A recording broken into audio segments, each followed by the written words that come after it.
Assalamualaikum warahmatullahi wabarakatuh. Halo anak-anak, bagaimana kabar kalian? Sehat ya? Anak-anakku yang hebat, kali ini kita akan belajar tema 4, subtema 1, pembelajaran 5 dan 6. Perhatikan baik-baik ya. Anak-anak, tujuan pembelajaran kita hari ini adalah 1. Setelah menyimak bacaan batik seni tradisional Indonesia yang mendunia, siswa mampu menjawab pertanyaan yang berhubungan dengan bacaan dengan benar. 2. Setelah mencari informasi, siswa mampu menjelaskan berbagai bentuk kerjasama di bidang sosial budaya dalam lingkup ASEAN dengan benar. 3. Setelah mencari informasi, siswa mampu menjelaskan ciri-ciri poster yang baik dengan benar. 4. Setelah menyimak teks eksplanasi, siswa mampu menyebutkan informasi penting dari teks eksplanasi tersebut dengan tepat. Dan kelima, setelah menyimak naskah drama, siswa mampu mengidentifikasi pentingnya menghargai atas keberagaman ekonomi dengan benar. Anak-anak, mari kita simak bacaan berikut ini. Batik, seni tradisional Indonesia yang mendunia. Seni batik berasal dari seni tradisional yang dibuat khusus untuk para petinggi keraton pada zaman Kerajaan Nusantara. Seiring dengan perkembangannya, kini kain batik telah dipakai oleh berbagai kalangan, bahkan telah mendunia. Pada tanggal 2 Oktober 2009, UNESCO memberikan pengakuan dan mengesahkan secara resmi batik Indonesia sebagai warisan budaya dunia. Dalam sejarahnya, Pulau Jawa merupakan titik awal perkembangan seni batik di Indonesia. Ragam motif batik pun dibedakan berdasarkan area pembuatannya, batik pedalaman dan batik pesisir. Berbagai ragam motif dan simbol yang digambarkan di atas sehelai kain memiliki makna filosofis yang menjadi pedoman kehidupan. Kerumitan dalam proses pembuatan, kekayaan ragam, dan makna yang terkandung dalam batik Indonesia menjadi daya tarik bagi warga dunia. Melalui berbagai pameran seni tradisional yang diadakan di dalam dan di luar negeri, batik Indonesia semakin dikenal dan diminati. Bahkan, beberapa tokoh dunia gemar mengenakan pakaian dengan motif batik Indonesia setelah mengenalnya sebagai tanda mata ketika berkunjung ke Indonesia. Mendiang Nelson Mandela, misalnya, beliau kerap menggunakan batik Indonesia dalam kesehariannya. Saat ini, batik karya pengrajin tradisional mengalami lonjakan pemesanan dari mancanegara untuk pasar dunia. Salah satu strategi yang dilakukan oleh pengrajin batik untuk menembus pasar dunia adalah membuat kreasi motif dan warna yang disesuaikan dengan selera calon pembeli di negara tujuan. Kelestarian batik sebagai seni tradisional harus segera dikembangkan dan dipelihara untuk meningkatkan daya jual dan kesejahteraan pengrajinnya. Anak-anak, setelah menyimak bacaan tadi, jawablah pertanyaan berikut ini. 1. Apa tujuan awal pembuatan batik? 2. Jelaskan apa yang kamu ketahui tentang motif batik Indonesia. 3. Apa upaya yang telah dilakukan untuk mengenalkan batik Indonesia ke dunia internasional? 4. Jelaskan arti kata mendunia pada bacaan tersebut. 5. Kerjasama apa yang dilakukan Indonesia untuk mengenalkan batik ke mancanegara? Dan keenam, apa manfaat yang dirasakan ketika batik semakin dikenal? Bagaimana anak-anak? Sudah selesai kan? Ayo kita cocokkan jawabanmu. Pertanyaan pertama. Apa tujuan awal pembuatan batik? Jawabannya, tujuan awal pembuatan batik adalah untuk dipakai para petinggi keraton. Pertanyaan kedua. Jelaskan apa yang kamu ketahui tentang motif batik Indonesia. Jawabannya, motif batik Indonesia beraneka macam. Ragam motif batik dibedakan berdasarkan area pembuatannya, yaitu batik pedalaman dan batik pesisir. Pertanyaan ketiga. Apa upaya yang telah dilakukan untuk mengenalkan batik Indonesia ke dunia internasional? Jawabannya, upaya untuk mengenalkan batik Indonesia ke dunia internasional adalah melalui pameran seni tradisional, khususnya batik, di dalam dan di luar negeri. Pertanyaan keempat. Jelaskan arti kata mendunia pada teks tersebut. Jawabannya, arti kata mendunia dalam teks tersebut adalah batik telah dikenal banyak orang di seluruh penjuru dunia. Pertanyaan kelima. Kerjasama apa yang dilakukan Indonesia untuk mengenalkan batik ke mancanegara? Jawabannya, untuk mengenalkan batik ke mancanegara, Indonesia mengembangkan kerjasamanya di bidang kebudayaan dengan negara lain. Misalkan, dengan Festival Kebudayaan Negara-negara ASEAN dan pertukaran kebudayaan. Pertanyaan keenam. Apa manfaat yang dirasakan ketika batik semakin dikenal? Jawabannya, manfaat yang dirasakan ketika batik semakin dikenal adalah Indonesia semakin dikenal oleh dunia. Jika masyarakat dunia melihat batik, mereka akan langsung tahu jika itu adalah budaya Indonesia. Sebagai warga negara Indonesia, tentunya kita sangat bangga dengan pengakuan dunia terhadap batik. Indonesia terus mengembangkan kerjasamanya di bidang kebudayaan dengan negara lain. Misalkan, dengan Festival Kebudayaan Negara-negara ASEAN dan pertukaran kebudayaan. Hal ini akan membuat kebudayaan Indonesia semakin berkembang. Contoh kerjasama negara-negara ASEAN dalam kebudayaan dan manfaatnya bagi Indonesia adalah mengadakan festival seni se-ASEAN. Manfaatnya bagi Indonesia: 1. Untuk mengenalkan seni asli Indonesia kepada negara anggota ASEAN. 2. Untuk mempromosikan karya seni rupa. 3. Masyarakat ASEAN tertarik dengan budaya Indonesia. Anak-anak, selain batik, masih banyak kebudayaan yang ada di Indonesia.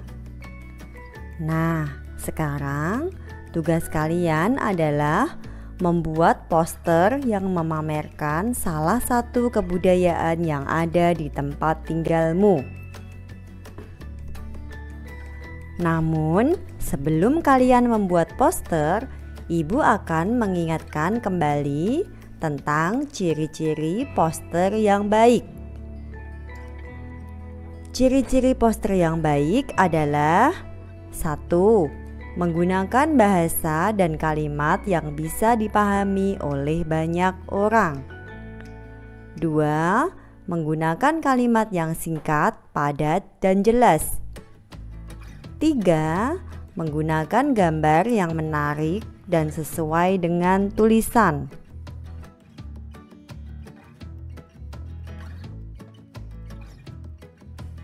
Anak-anak, amatilah gambar di bawah ini dengan teliti. Penjelasan dari gambar yang telah kamu amati tadi ada pada teks eksplanasi berikut ini. Simak baik-baik ya. Listrik memiliki peran penting di era globalisasi. Globalisasi terjadi karena perkembangan teknologi di berbagai bidang yang didukung oleh peran listrik sebagai sumber energi di dalamnya. Kehidupan warga dunia saat ini menjadi sangat dekat dengan listrik. Listrik menjadi bagian kehidupan dalam keseharian yang tidak terpisahkan. Sehingga saat arus listrik di rumah mendadak putus, biasa kita sebut sebagai mati lampu, kejadian tersebut menjadi hal yang cukup mengganggu. Faktor apakah yang menyebabkan hal tersebut terjadi? Perusahaan Listrik Negara, disingkat PLN, sebagai perusahaan negara yang mengurus bidang kelistrikan, sesungguhnya juga tidak menyukai kejadian mati lampu, apalagi padam dalam waktu yang cukup lama. Karena hal tersebut akan sangat mengganggu berjalannya proses pembangkit, transmisi, distribusi energi listrik. Faktor-faktor penyebab mati lampu antara lain adalah ketidaksiapan pembangkit, gangguan transmisi, atau gangguan distribusi. Faktor yang berpengaruh bisa dari luar dan dari dalam. Faktor luar yaitu gangguan alam seperti petir, pohon, dan hewan yang menyentuh jaringan, atau galian yang menyebabkan kabel tanah rusak. Sedangkan faktor dalam terjadi pada gangguan komponen dan peralatan yang terpasang pada jaringan. Nah, kita sebagai warga masyarakat pengguna listrik tentunya dapat membantu untuk mencegah terjadinya faktor luar, guna menghindari terjadinya mati lampu. Mari kita bersama-sama ikut menjaga keberadaan listrik di tengah kita. Anak-anakku yang hebat, setelah kalian menyimak teks eksplanasi tadi, jawablah pertanyaan berikut berdasarkan teks. 1. Apa topik atau gagasan utama bacaan tersebut? 2. Apa saja penyebab terputusnya aliran listrik dari stasiun pembangkit hingga ke rumah warga? 3. Bagaimana mencegah terjadinya mati lampu? Bagaimana anak-anak? Sudah selesai ya? Nah, setelah ini kita cocokkan jawabanmu. Pertanyaan pertama. Apa topik atau gagasan utama bacaan tersebut? Jawabannya, gagasan utama bacaan tersebut adalah faktor penyebab mati lampu. Pertanyaan kedua. Apa saja penyebab terputusnya aliran listrik dari stasiun pembangkit hingga ke rumah warga? Jawabannya, faktor penyebab terputusnya aliran listrik dari stasiun pembangkit ke rumah warga adalah faktor dari luar dan faktor dari dalam. Yang termasuk faktor dari luar yaitu gangguan alam, pohon, dan hewan. Sedangkan yang termasuk faktor dari dalam yaitu gangguan komponen dan peralatan yang terpasang pada jaringan. Pertanyaan ketiga, bagaimana mencegah terjadinya mati lampu?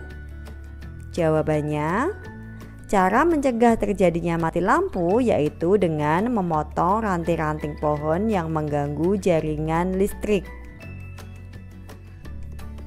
Anak-anak, berdasarkan teks eksplanasi tadi, tuliskan informasi yang ada pada teks tersebut dalam bentuk gambar berseri.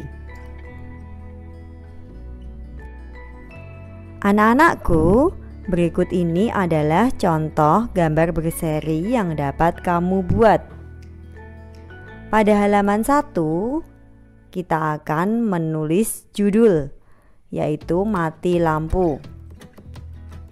Pada halaman 2, berisi pernyataan umum. Kamu lihat di sini ada gambar mati lampu. Pada halaman 3, terdapat deret penjelas. Nah, di sini kamu dapat menggambarkan penyebab mati lampu, baik dari faktor dalam maupun dari faktor luar. Dan pada halaman 4, berisi simpulan dan saran. Ini adalah sebagai contoh, kamu dapat menggambar bagaimana kamu memotong ranting pohon yang mengganggu jaringan listrik. Nah, setelah kamu selesai menggambar, kamu dapat menceritakan isi gambar berserimu kepada teman-teman di kelas. Anak-anakku yang hebat, simaklah naskah drama berikut ini. Lani adalah siswa kelas 5 SD Nusantara. Ia dikenal sebagai anak yang pintar dan rajin membaca. Ia juga rajin sekolah dan selalu menyelesaikan tugas sekolah tepat waktu. Nilai-nilai ulangannya selalu berada di atas rata-rata nilai teman-teman di kelas. Selain itu, ia juga sangat ramah, ceria, dan suka membantu teman-teman yang mengalami kesulitan saat mengerjakan tugas sekolah. Hingga pada suatu hari, Lani sedang memakan bekal sekolahnya di kantin sekolah. Benny datang mendekatinya. "Lani, kuemu tampak enak. Sini, aku mau kuemu." "Ini setengah saja ya, karena aku lapar. Tadi pagi aku bangun kesiangan, jadi tidak sempat sarapan." "Sini, bagi. Pokoknya kau harus berikan kuemu.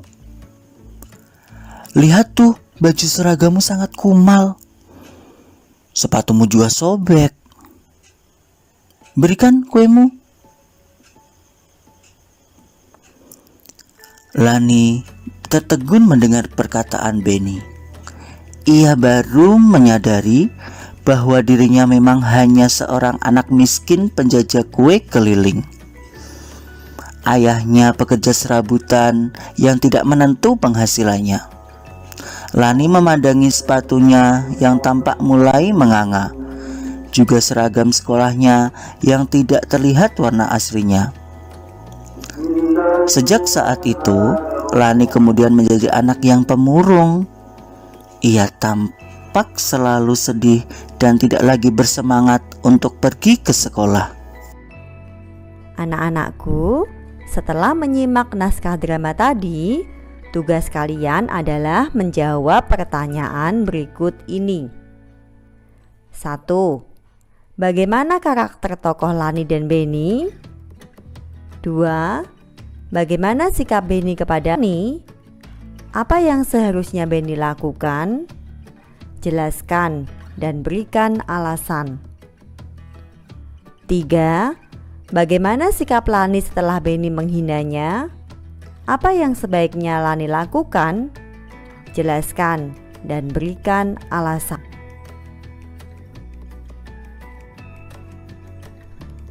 Anak-anak, kita diciptakan Tuhan Yang Maha Esa dengan segala kelebihan dan kekurangannya, dan dengan bakat serta potensi yang berbeda-beda. Perbedaan kemampuan dan perbedaan ekonomi tersebut hendaknya tidak menjadi sumber perpecahan. Perbedaan tersebut juga tidak perlu mempengaruhi rasa percaya diri. Oleh karena itu, terus berusaha. Kenali potensi diri. Kembangkan bakat yang dimiliki untuk menutupi kekurangan diri, serta selalu tampil percaya diri. Hidup saling menghargai dan saling membantu tentunya akan menjadi modal untuk menjaga persatuan dan kesatuan bangsa dan negara kita. Anak-anakku yang hebat, demikian pembelajaran kita pada hari ini. Semoga bermanfaat ya. Selamat belajar dan tetap semangat. Wassalamualaikum warahmatullahi wabarakatuh.